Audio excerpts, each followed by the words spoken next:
बिस्मिल्लाहिर्रहमानिर्रहीम। अस्सलाम वालेकुम। निखिल पकवान में आप सबको खुशामदीद। आपसे गुजारिश है मेरे चैनल को देखें, सब्सक्राइब करें, फिर आगे चलें। पाकिस्तान में सबसे ज़्यादा बनने वाली रेसिपी आलू गोश्त। ये बीफ से बना हुआ आलू गोश्त है। आप चाहें तो लैम्ब से भी इसी तरह से बना सकते हैं। तकरीबन 1 किलो बीफ का गोश्त है ये। आलू गोश्त हर घर में अपने अपने स्टाइल में बनाया जाता है। आज मैं जो शेयर कर रही हूँ इसमें दही या टमाटर दोनों का इस्तेमाल नहीं होगा।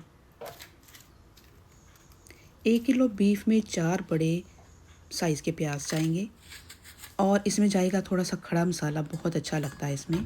आलू गोश्त की थोड़ी सी ग्रेवी भी गाढ़ी सी हो और उसमें ये खड़ा मसाला हो, बहुत लजीज लगता है। तो उसमें खड़े मसाले में मैं डाल रही हूँ 1 छोटी चमची ज़ीरा, 2 बड़ी इलायची, 6-7 लौंग, 1 चमची छोटी काली मिर्च साबुत की। तो इसमें ऑयल बहुत कम यूज़ करना है क्योंकि गोश्त में जो फ़ैट है वो अपना काम भी दिखाएगा। मसाले को थोड़ा सा कड़क करने के बाद इसमें प्याज डाल दिए। इनको अच्छा सा गोल्डन करने के बाद, अच्छा सा गोल्डन करना है इनको गोल्डन करने के बाद इसमें 2 खाने के चम्मच बड़े जो होते हैं खाने के चम्मच, वो लहसुन का पेस्ट डाल देना है। जब उसका कच्चापन ख़त्म हो जाएगा तो उसमें फिर हम डाल देंगे 2 खाने के चम्मच अदरक पेस्ट के और उसके साथ ही फिर गोश्त डाल देंगे। तो देखते हैं आगे फिर।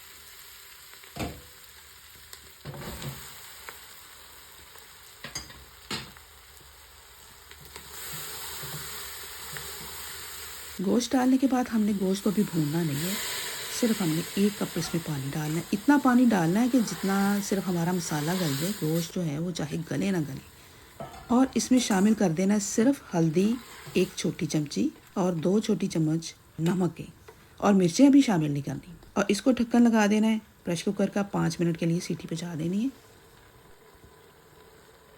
एक अच्छी टिप है कि अगर मिर्चों को बाद में डाला जाए तो उसका अरोमा बरकरार रहता है। इस तरह पक पक के मिर्चें फावा नहीं हो जाती। प्रेशर कुकर को 5 मिनट के लिए लगाना है।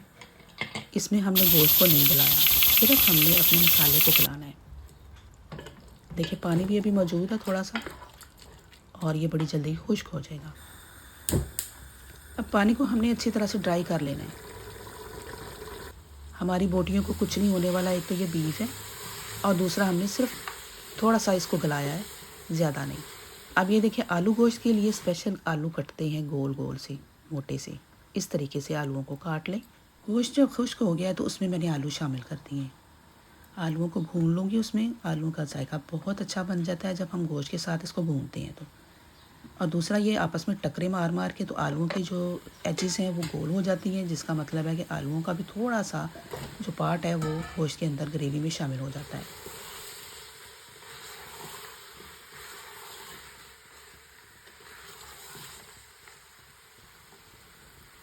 आलू अध गले से हो जाएं तो शामिल कर दें 2 खाने के चम्मच सुरख मिर्च पाउडर, आधी छोटी चमची हल्दी और 3 खाने के चम्मच काश्मीरी लाल मिर्च पाउडर, जिसे हम देगी मिर्चें भी कहते हैं, जिसका सिर्फ कलर ही खूबसूरत नहीं है, उसकी खुशबू भी बहुत अच्छी होती है। इसे ज़रा नोट कीजिएगा।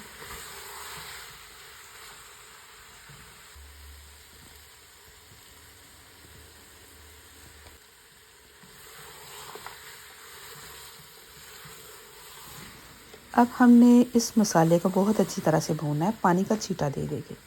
जब ही पानी खुश्क हो जाए थोड़ा सा छींटा दें, फिर भून लें, फिर खुश्क हो जाए फिर पानी का छींटा दें, फिर भून लें।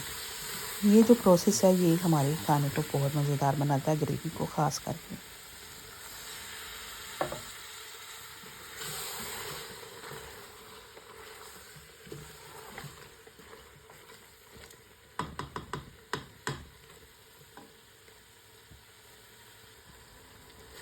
इसे मज़ीद कुछ देर भूनने के बाद अब हमने देखा कि आलू जो हैं वो काफ़ी गलने की हद तक आ गए हैं। अब इनको यहाँ नहीं रहने देना, इनको निकाल बाहर करना है एक बाउल में।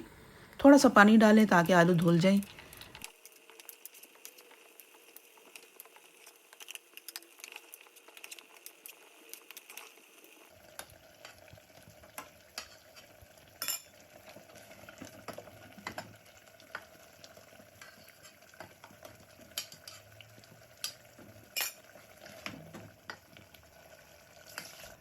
पानी शामिल करने के बाद प्रेशर कुकर का ढक्कन लगा के 10 से 15 मिनट सीटी बजा दें।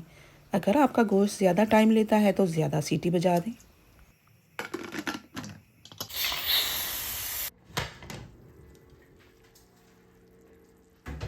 जब ये गल जाए, देखें इसमें 2 आलू रह गए थे। अगर मैं इसको ना निकालूं तो ये शामिल हो जाएंगे इसमें ग्रेवी में, और हमारी ग्रेवी जो है वो कुछ बदशक्ल सी हो जाएगी। मैं इसलिए इनको अलग से निकाल देती हूँ। ये देखिए कितना खूबसूरत कलर आया है इसका। अब ये गल चुका है बहुत अच्छी तरह से, कंप्लीट गल चुका है। हमारे आलू जो हैं वो भी देखें आप शामिल तो नहीं हो गए ना इसमें गल के, सीरा नहीं बन गए, वो जो कहते हैं मशी।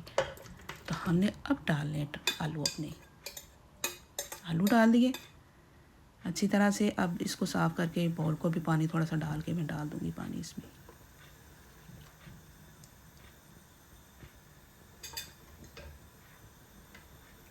इसकी ग्रेवी चेक करें। ग्रेवी चेक इसलिए करनी है आपने कि अब इसको पकने के लिए हमने जब रखना है ना तो वो पक के थोड़ा सा ड्राई हो जाएगा। आप इसमें चाहें तो ग्रेवी चेक करने के बाद जितनी आपको ग्रेवी चाहिए उसके बाद आपने एक्स्ट्रा पानी इसमें 1 कप डाल देना है। अब ये 1 कप पानी डालने के बाद ये पका है और देखा है मैंने कि आलू अच्छी तरह से गल चुके हैं। अब मैं इसमें शामिल करूँगी 2 खाने के चम्मच सूखी मेथी, जिसको हाथों में मसल कर डाल दिया ताकि इसका पाउडर सा बन जाए। गरम मसाला 1 चम्मच, और साथ ही डाल दिया मैंने हरा धनिया। नमक टेस्ट कर लें, कम है तो और डाल दें। चम्मच हिला दें इसका। अब ये बिल्कुल रेडी है। अगर आपकी थोड़ी सी गुंजाइश है पकने की तो हल्की आंच कर दें, वरना अब इसका ढक्कन आपने बंद कर देना है और इसका चूल्हा भी बंद कर देना है। जब चूल्हा बंद करेंगे तो सारी ग्रेवी ऊपर आ जाएगी और ये हमारा आलू गोश्त रेडी है। नहायत अच्छा उम्दा ग्रेवी शोरबा हमारा तैयार है। इसमें कोई चंक आपको नज़र नहीं आएगा किसी भी किस्म का, ना टमाटर है ना आपको नज़र आएगा अनियन का कोई पीस। ये पानी भी नहीं छोड़ेगा इसलिए कि हमने इसमें टमाटर और दही का इस्तेमाल नहीं किया। चैनल में सब्सक्राइबर अभी कुछ भी नहीं आ रहे। अपने फैमिली फ्रेंड्स सबसे कहें मुझे सपोर्ट करें ताकि मैं भी खुश हो के अच्छी अच्छी सी रेसिपीज़ आपके साथ शेयर करूं, और मैं उम्मीद करती हूं कि आपको ये रेसिपी पसंद आएगी। मुझे इजाज़त दें। अल्लाह हाफिज़।